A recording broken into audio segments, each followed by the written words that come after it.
បាទសូមគោរពនឹងជម្រាបសួរពុកម៉ែបងប្អូននៅល្ងាចថ្ងៃទី27ខែកុម្ភៈឆ្នាំ2026នេះលោកចៅសង្កាត់ហ្វាយប៉ោបានចុះពិនិត្យមើលការចាក់បេតុងសម្រាប់ធ្វើផ្លូវដើរនឹងចាក់នឹងធ្វើក្រាលនេះបាទក្រាលនេះមកការនេះនៅមុខផ្ទះជាប្រវត្តិនោះបាទអញ្ចឹងកាលណាយើងចាក់បេតុងធ្វើផ្លូវស្មើជើងដើររួចហើយបានយើងចាប់ផ្ដើមក្រាលក្នុងក្រានិតមុខផ្ទះជាប្រវត្តិចាប់ពីផ្សារណាត់រហូតដល់ផ្លូវជាតិលេខ5បាទតាមមុខផ្ទះជាប្រវត្តិនេះឯងដោយសារការងារនេះយើងបានធ្វើរួចរាល់ហើយមួយវគ្គហើយគឺចាប់តាំងពីមានឯករាជ្យរហូតដល់ផ្សារណាត់នេះបាទយើងធ្វើរួចរាល់ហើយព្រមទាំងក្រានិតមុខផ្ទះជាប្រវត្តិមួយចំនួនបានរួចរាល់ហើយឥឡូវហ្នឹងយើងចាប់ផ្ដើមធ្វើបន្តទៀតដោយចាប់ពីផ្សារណាត់រហូតដល់យើងផ្លូវជាតិលេខ5នេះហើយនេះគឺជាការចូលរួមរបស់បងប្អូនប្រជាពលរដ្ឋបាទគាត់បានចូលរួមចំណែកមួយយ៉ាងធំដែរក្នុងការចាក់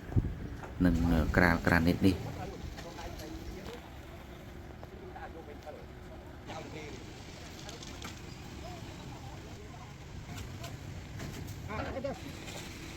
បាត់ដំបងយើងនេះគឺយើងបានធ្វើបន្តហើយជាច្រើនហើយផ្លូវដែលមានផ្លូវដើរនិងមានផ្លូវជិះកង់ជាដើមបាទដូចនៅខាងសួនទៅផ្នែកលោកតាដំបងញូងឬក៏មុខសាលាវិទ្យាល័យនិតយ៉ងអញ្ចឹងដូចបងប្អូនឃើញស្រាប់ហើយគឺធំទូលាយហើយមានផ្លូវដើរមានអីយ៉ាងនេះគឺជាសុខភាពមួយនៅក្នុងក្រុងបាត់ដំបងយើងដែរបាទ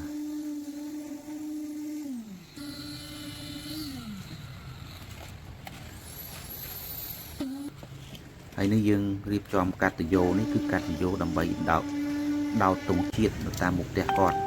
អញ្ចឹងយើងរៀបចំដាក់ឲ្យហើយងាយស្រួលក្នុងពេលប្រពៃពិធីជាតិឬក៏ពិធីអីដែលចាំបាច់ត្រូវដោតទង់ជាតិនោះគឺយើងមានរុនសម្រាប់ឲ្យគាត់បានដោតសម្រាប់ដាក់តាមផ្លូវហើយស្រេចដែរបាទនឹងហើយដូចបងប្អូនឃើញស្រាប់ដែរនេះគឺមួយផ្នែកមុនដែលយើងបានធ្វើហ្នឹងគឺរួចរាល់ដែរហើយ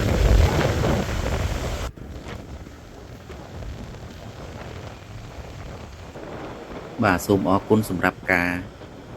តាមដាននិងចូលរួមទស្សនានៅសកម្មភាពផ្សេងៗរបស់រដ្ឋបាលសង្កាត់ហ្វាយប៉ោហើយក៏សូមបងប្អូនពុកម៉ែកុំភ្លេចជួយចុច like និង share ឲ្យម្នាក់មួយផងបាទដើម្បីឲ្យវីដេអូនេះមានការ